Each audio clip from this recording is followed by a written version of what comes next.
are people that are here. I don't know about you. I've been watching a lot of TV lately. Have you guys ever seen that Bowflex commercial? There's this one. The guy goes on TV and he looks straight into the camera. He says, "I gave all my fat clothes to my fat friend." What does his friend think when he finally sees this commercial?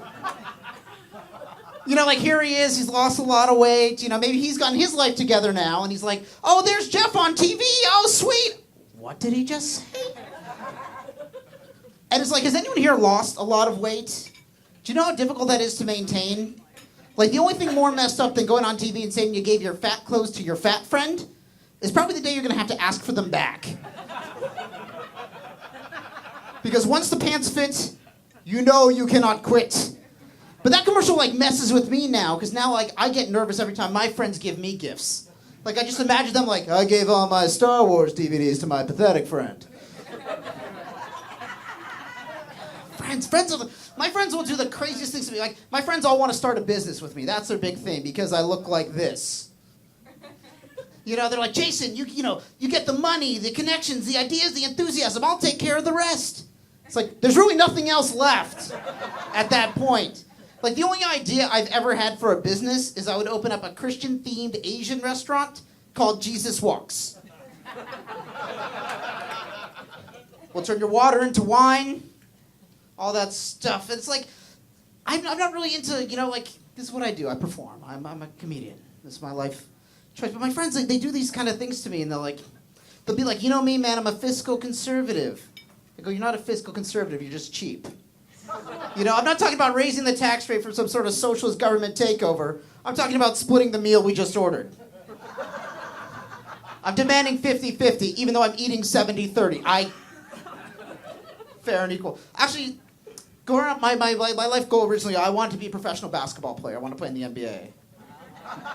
Look at my sneakers, not my haircut. But, like, I did, but then I realized these other people had this thing called, like, desire, heart, height, athleticism that kind of kept me, out of the game. I also learned at a young age I probably just wouldn't be able to compete with these guys. One of my favorite players growing up, this guy, Rasheed Wallace. This guy had his first kid at the age of 13. I definitely think he went to different bar mitzvah parties than I did, is the point I'm trying to get across. I was afraid of the fast dance. Rasheed was already going strong to the hole. And I also learned I'd probably never compete because, interesting fact about the man that invented the game of basketball, Dr. James Naismith. This man invented the game of basketball. Later in his life, he went on to University of Kansas. He coached basketball. He had a losing record. Only coach in the history of University of Kansas. A losing record at the game he invented. Wasn't the whole point as a kid of inventing a game that you could win at it? I don't know anyone who invented, I used to invent, the "Are you Jason Visenberg" game. Are you Jason Visenberg? Yes, well then you're the winner. If not, I'm the only one that can win. But you know how frustrating that must be to coach every single game and lose? Just infuriating. I didn't mean for the rule to be like that. No.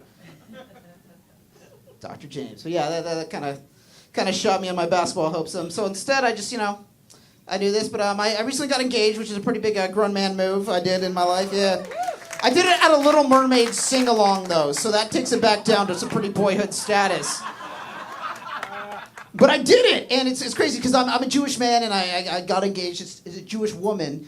And it's like, I don't know if you guys know, but it's tough being with a Jewish woman because, they demand a man that can, bring home the bacon, if you know what I'm saying. And then expect me not to eat any of it. And here I am surrounded in this house with delicious bacon. And it's tough because when we moved it together, she's like, "Well, what's mine is yours." I'm like, "Okay, well, I have 555 hair ties.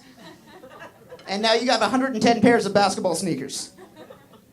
And that was a big contention. I collect sneakers, which is kind of a weird thing. Not everybody's into it. It's a weird little thing. Like, every time some kid compliments me on my sneakers, I always said, "Good shoes, man," to, comment that I shouldn't be like that.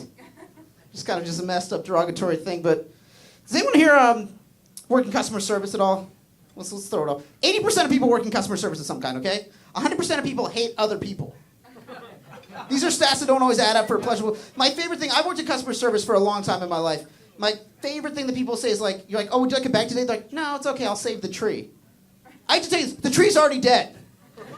We killed the tree. We were waiting for you. We didn't have someone out back like, "He's not going to take it, save the tree." Thank you guys very much. My name is Jason Visenberg. Have a great night.